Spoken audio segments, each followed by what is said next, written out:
Hallelujah, praise the Lord. Na Mungu wetu wabariki. Karibuni tena, ni Jumapili ingine jema ambalo Bwana Mungu wetu wa mbinguni ametupa ili tuwe pamoja jioni hii ya leo na tupate kuendelea na neno lake, neno la uzima, neno lenye afya, neno linaloleta mabadiliko katika maisha yetu, na lenye hata ukuu na uweza ambalo linatubariki kila itwao leo.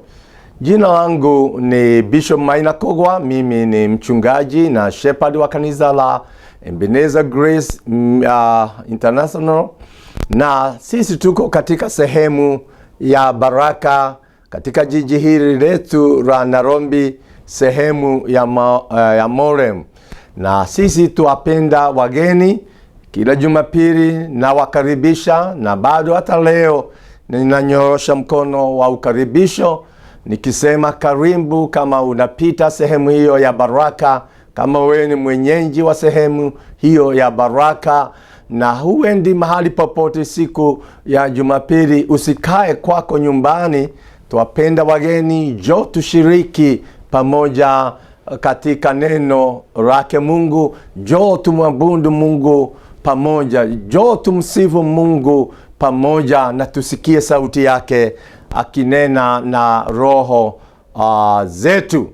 Kila Jumapili tuna ibada mbili kuanzia saa 3 mpaka saa 7, na kila siku ya wiki kuanzia Monday all through Thursday saa 12 tunakuwa na ibada ya jioni, na tunapenda hata kukukaribisha kama uko nyumbani kwako na una nafasi, karibu tusome neno la Mungu, tuombe pamoja, tumsifu pamoja, na tutapata nguvu za kuendelea katikati ya wiki na hata kuhuishwa fresh way, in a fresh way, and even continue receiving fresh oil throughout the week.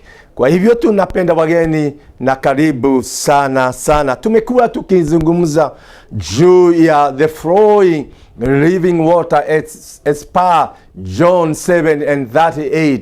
These are the words of our Lord, the flowing of living water.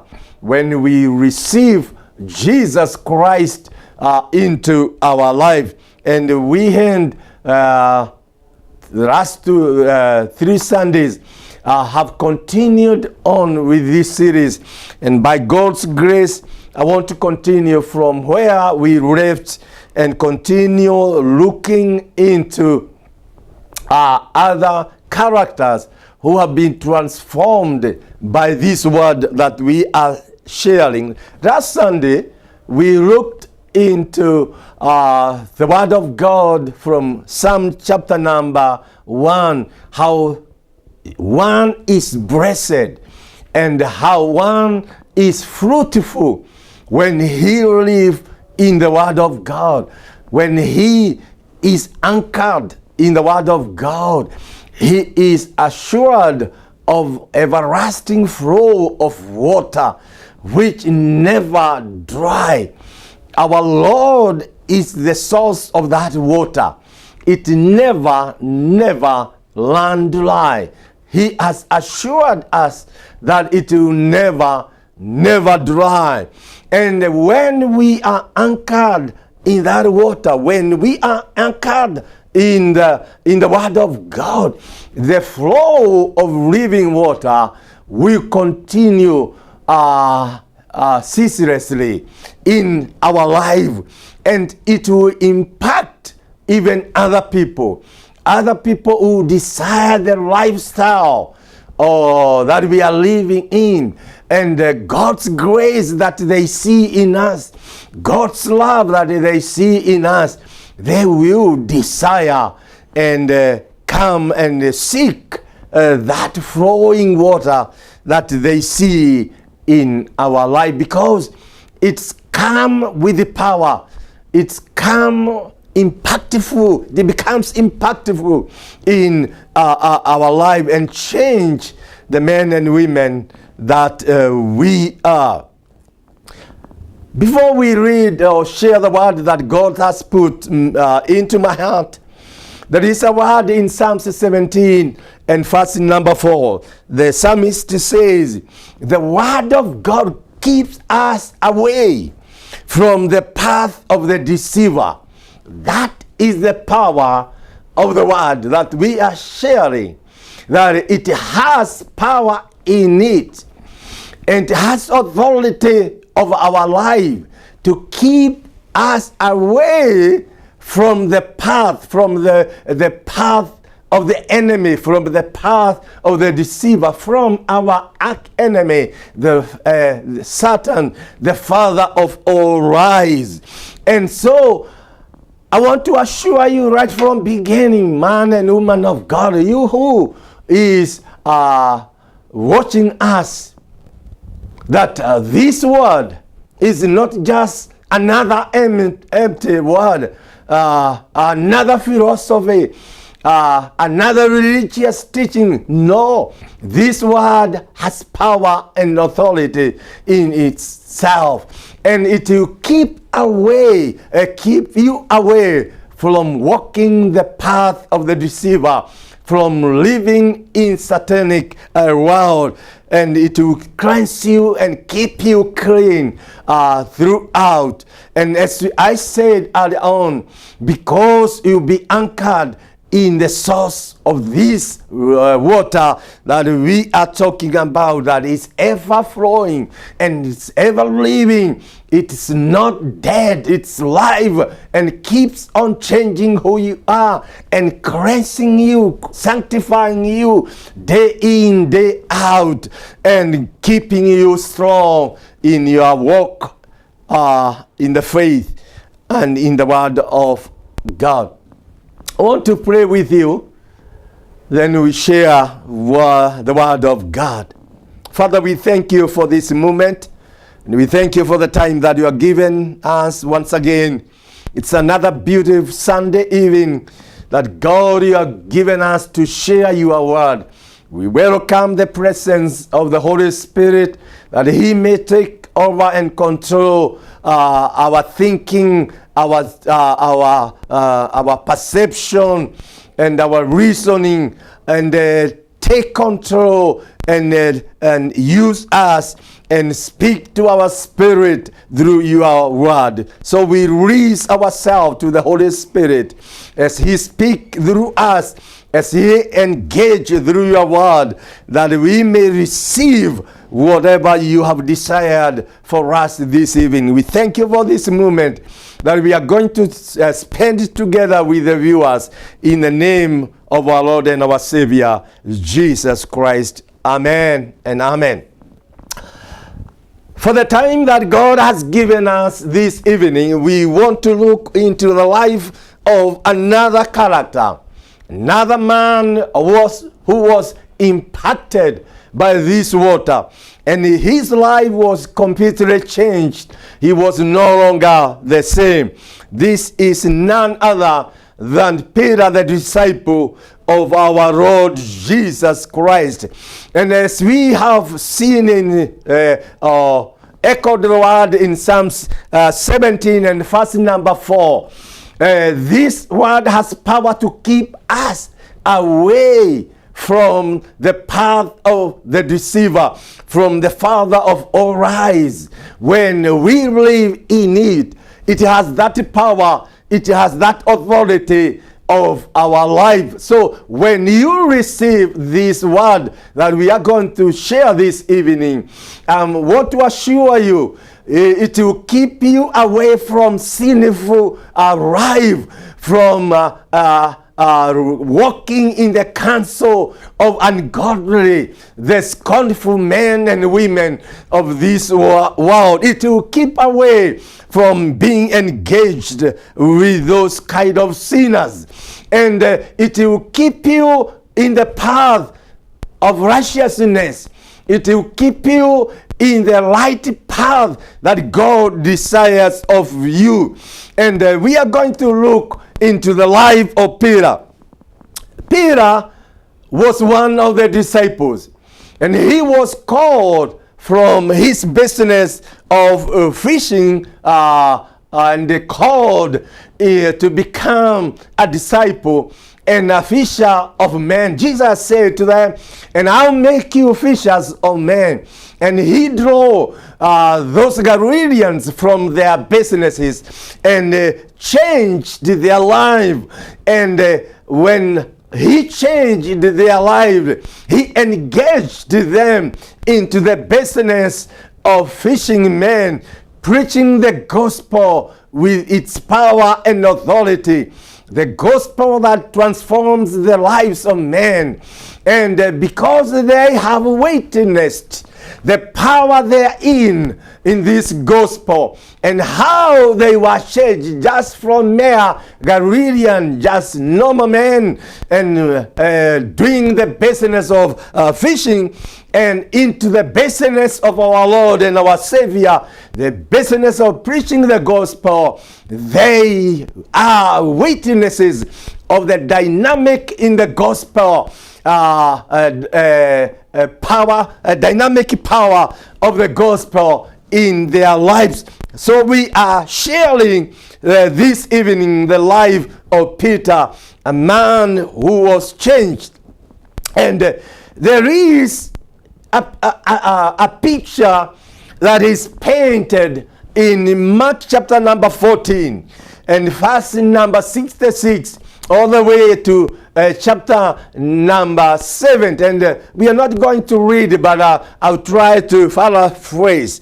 It was the time when Jesus was appeared or came into the court before the Sanhedrin, and he was being tried of the sins as perceived by the Jews, that he was against the Jewish religion and against God, and because of those evils that as the Jews saw them, he was being tried and before the Sanhedrin. And there was, during the trial, before the rulers of Jerusalem, there were some girls who were sitting during that gathering, and one of them looked at Peter and kind of recognized, having seen him together with Jesus and together with other Galileans, and he saw him. She saw him like the same man from Nazareth that he has been seeing together with Jesus. And when she approached him and said, "Are you not one of the Galileans? Or those men from Nazareth or from Galilee?" And Peter said, "No, I am not." And he reflected a very different picture of what a man he was. And he was fearful of the consequences that could have fallen on him, being accused together with our Lord Jesus. And so he was kind of trying to save his face, and fearing that this girl will tell the rulers of Jerusalem, and he will be caught together with Jesus and be persecuted or tried together. And Peter, in Acts chapter number 2, we are going to base our sermon today, we see him a very different man. He's no longer that kind of man that is threatened by a young girl. But he was bold now. He was strong now in the faith. He was strong now in the word of God, as we are going to see.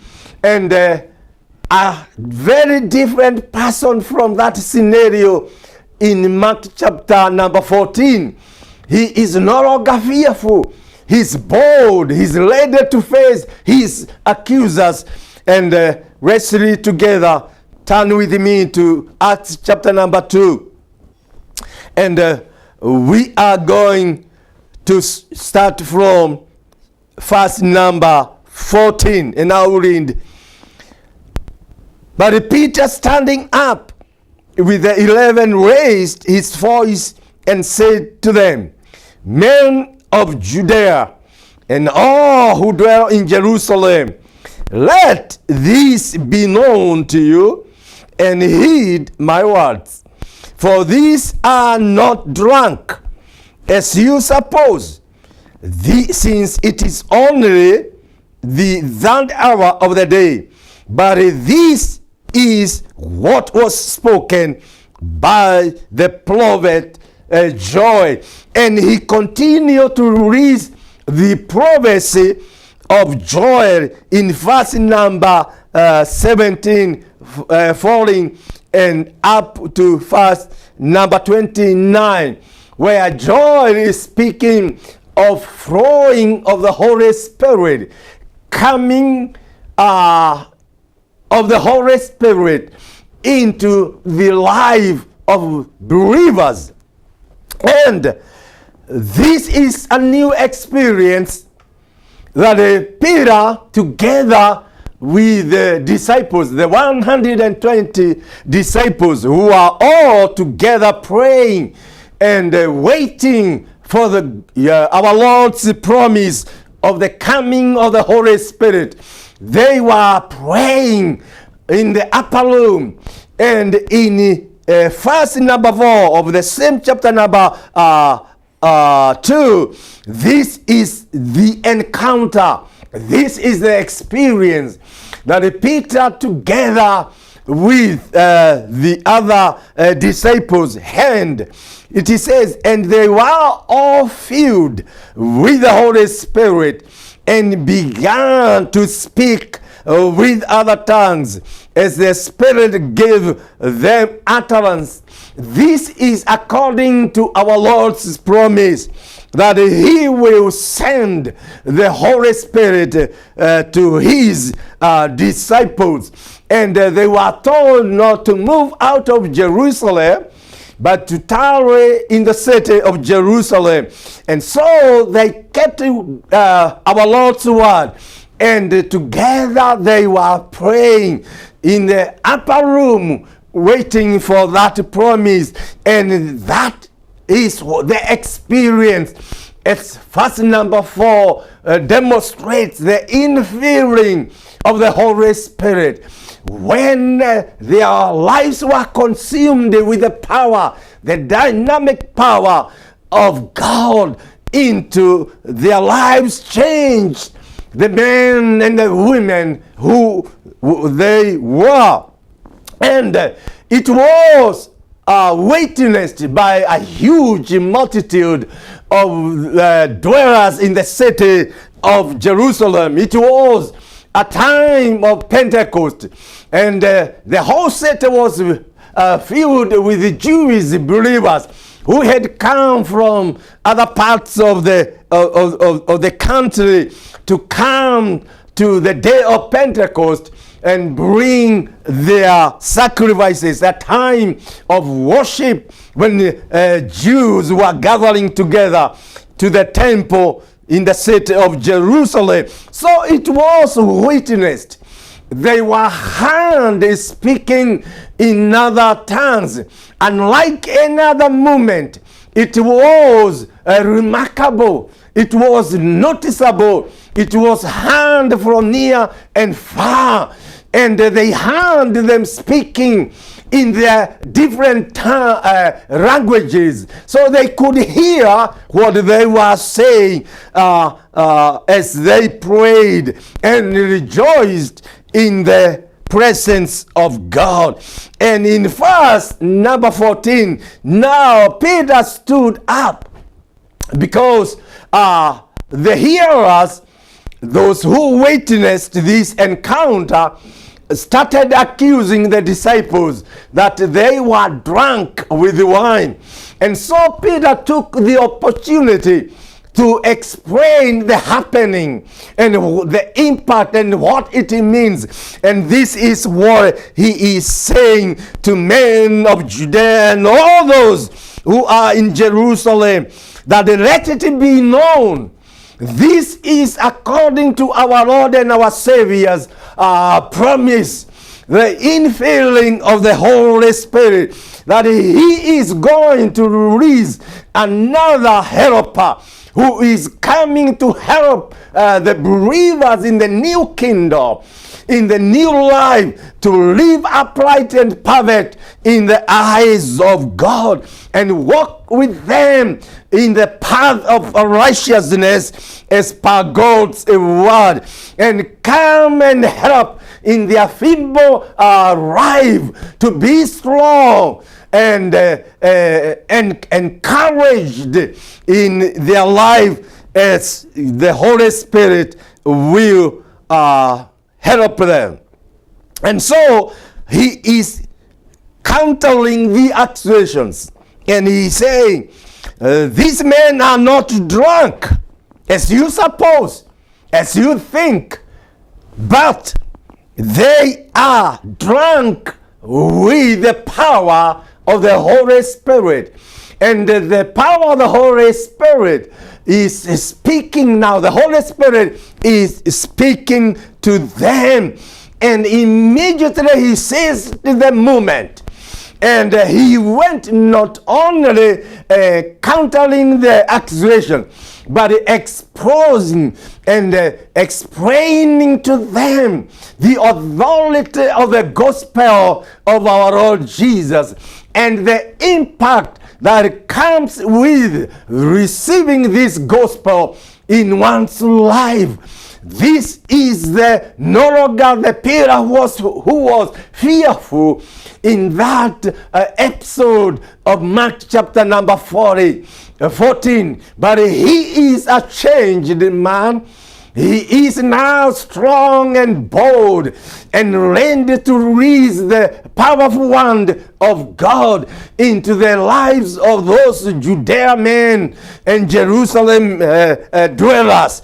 The power of the gospel of our Lord Jesus Christ. And in verse number 22, it continued to say, Men of Israel, hear these words. Jesus of Nazareth, a man attested by God to you by miracles, wonders and signs which God did through him in your midst, as you yourselves also know him, being delivered by determined purpose and for knowledge of God, you have taken by lawless hands, have crucified and put to death, whom God with power and authority raised him up, having loosened the pains of death, having conquered the power of death, because it was not possible that he should be held captive by the power of death, because he held a power and authority over death. This is the one that we are declaring to this evening, that our Lord has power to conquer to the power of death. And the Bible records and says God raised him with the power and authority.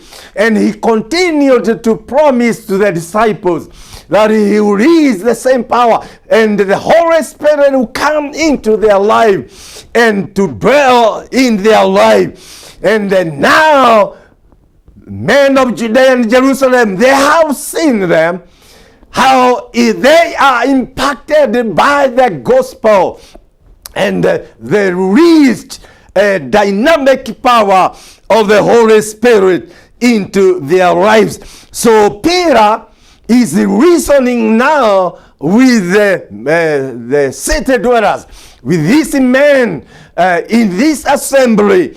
This is the Christ who God raised him. He has power and authority.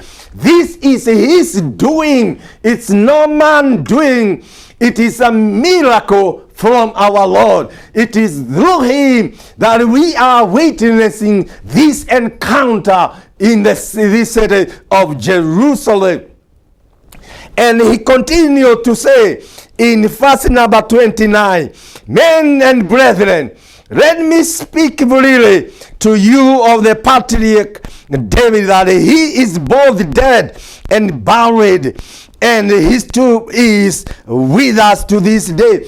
But Jesus had to conquer. He conquered the death, and he was raised, as we have learned in verse number 23 and 24. I'm sorry.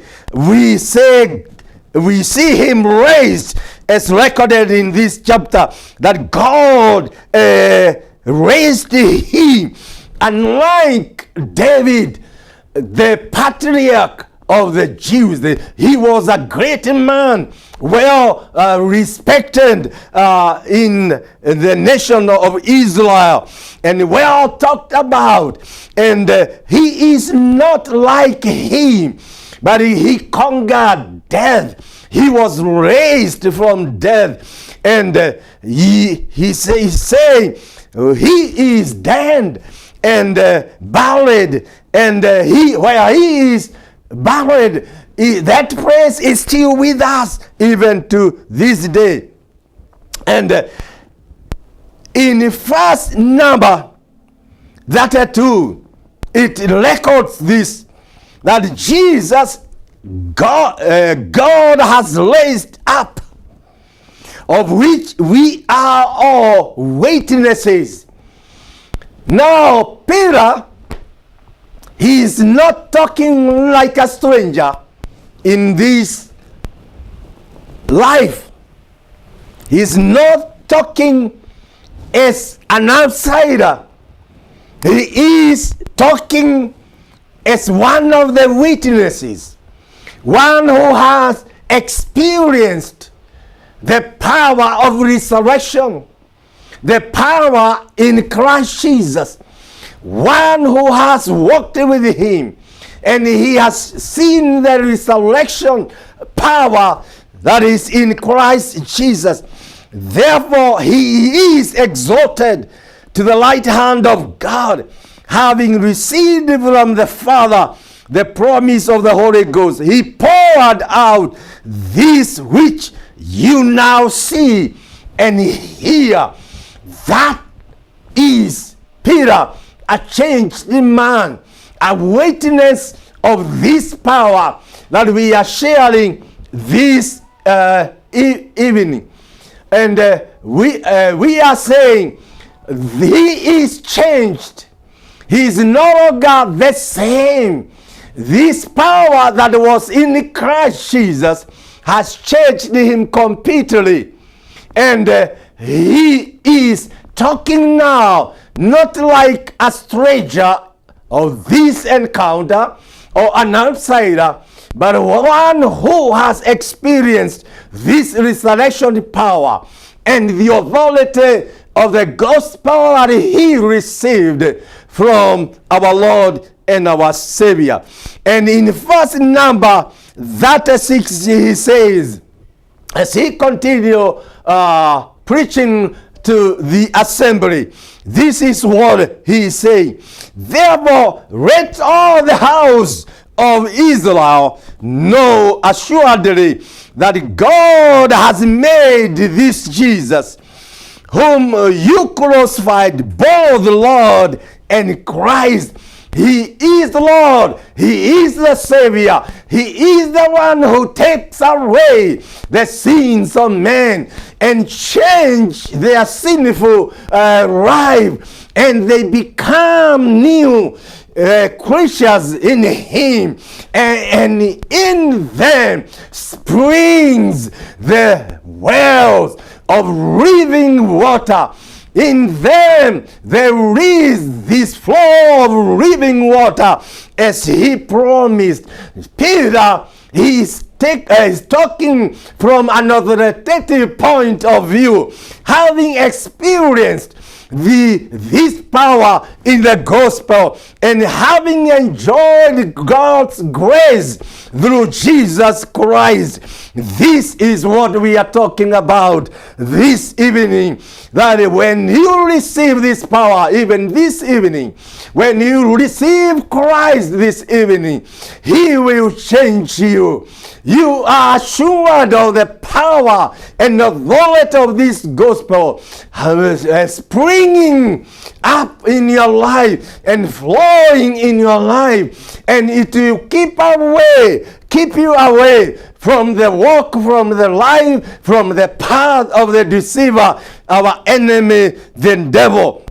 And he will assure you of the unending source. This gospel will assure you of unending life in Christ Jesus. And he's saying that He is both the Lord, He is both the Christ and the Lord. He is the Savior, one with authority and power in His hands. That's what Peter is witnessing and sharing in this assembly. Verse number 7 says, now when they heard this, they were cut to the heart and said to Peter and the rest of the apostles, men and brethren, what shall we do? That is what the power of the gospel.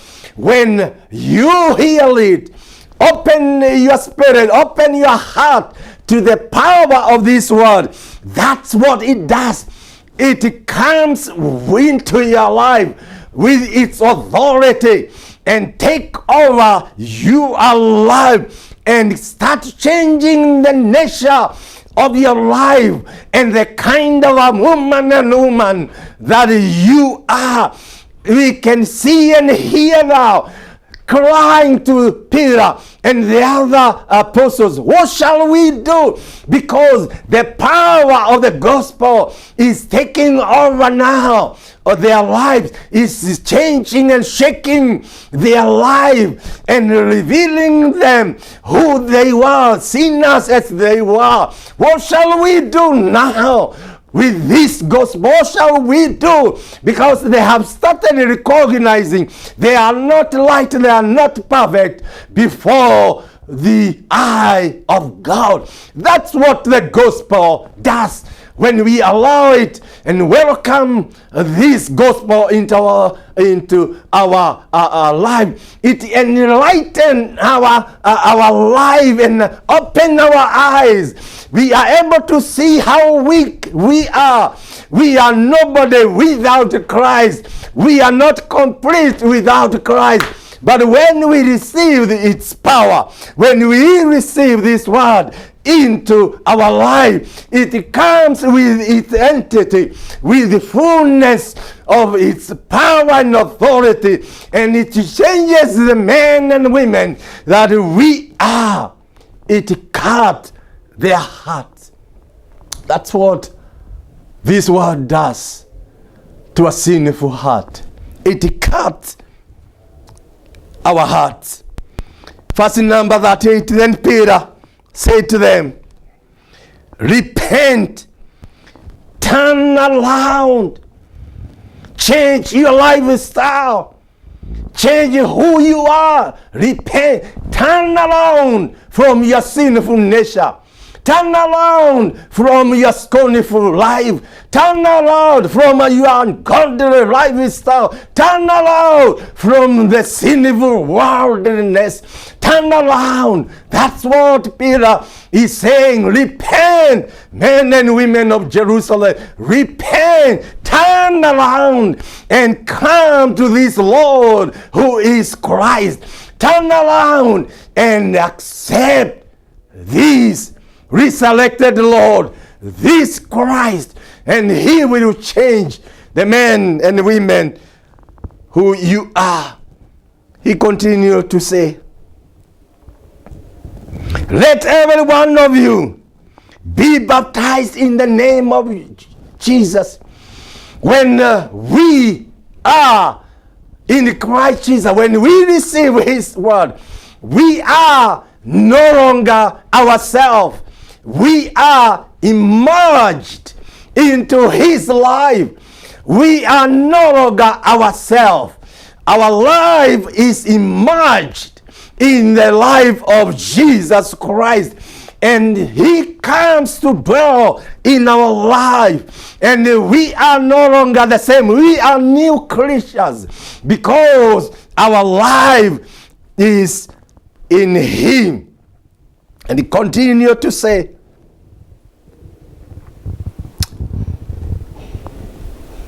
and for the remission of your sins, and you shall receive the gift of the Holy Spirit. For the promise to you is to you, and to your children, and to all who are afar off, as many as the Lord our God will call. And with many other words, he testified and exhorted them, saying, be saved from this perverse generation. Then those who gladly received his word were baptized into the Lord. And that day about 3,000 souls were added to them to the kingdom of our God and our Savior, Jesus Christ. That is the power of this gospel. That is the power of this living water that Jesus talked about.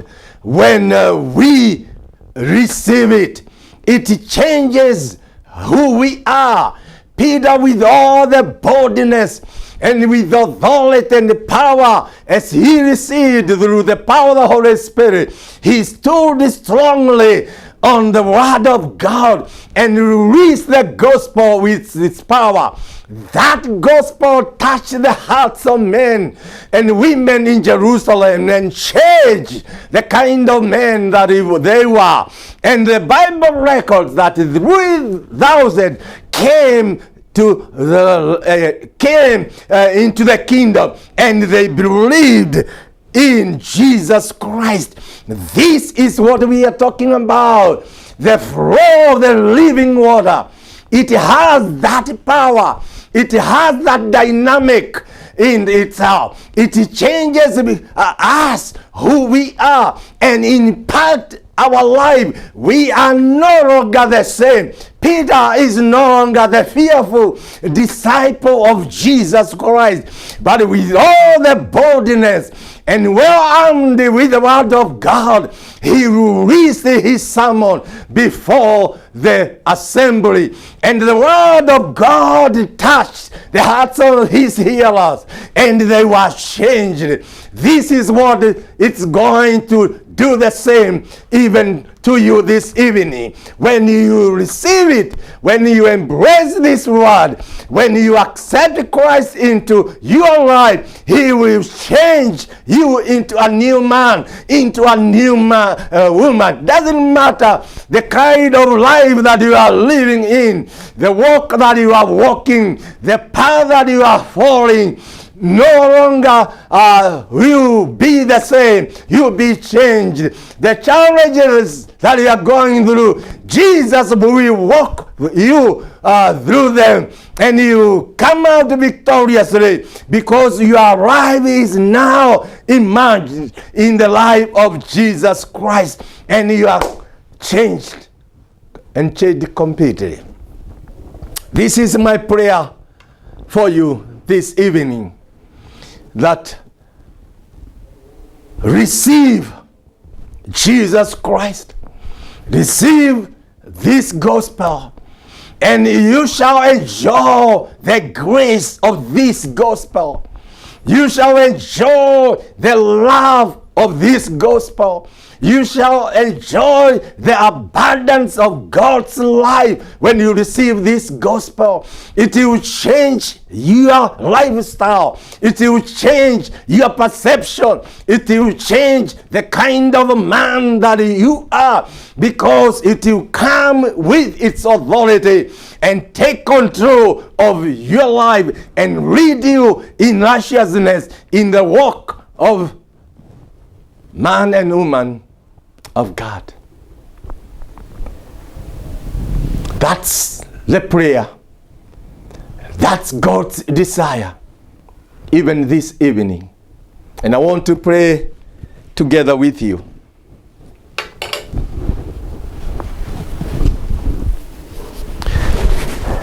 When you open up your heart like these men and women in Jerusalem, they said and asked, what shall we do? And Peter said, repent.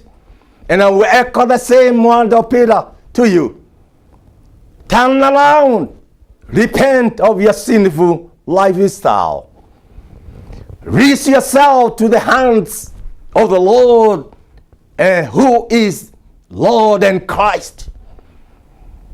And He will change the kind of man and the kind of man that you are.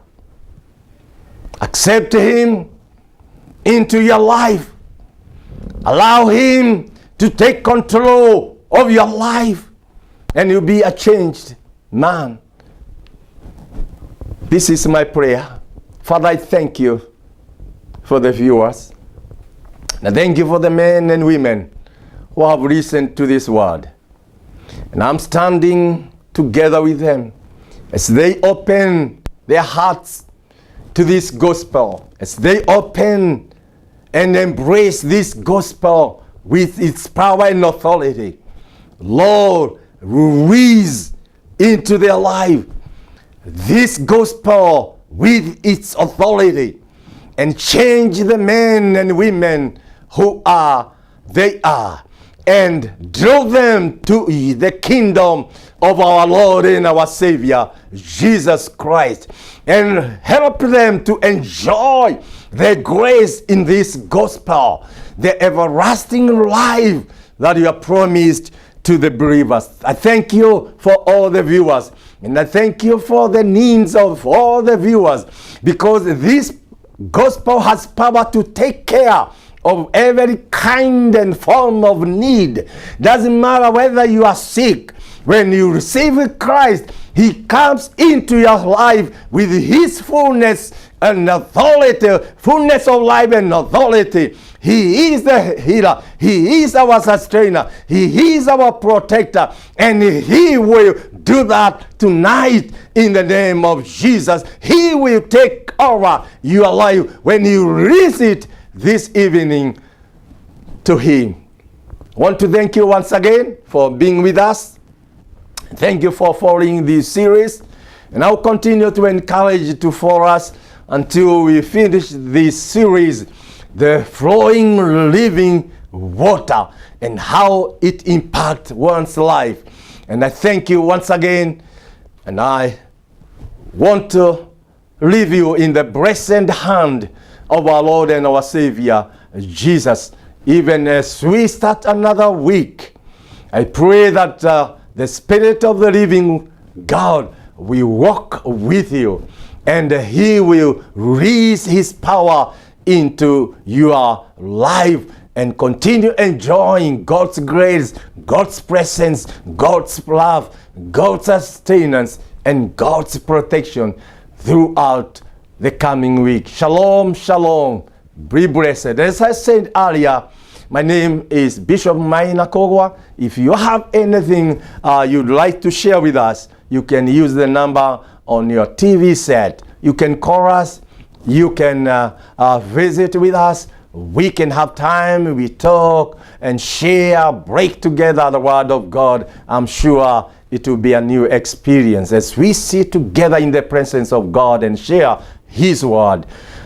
Wish you a blessed coming week in Jesus' name. Amen.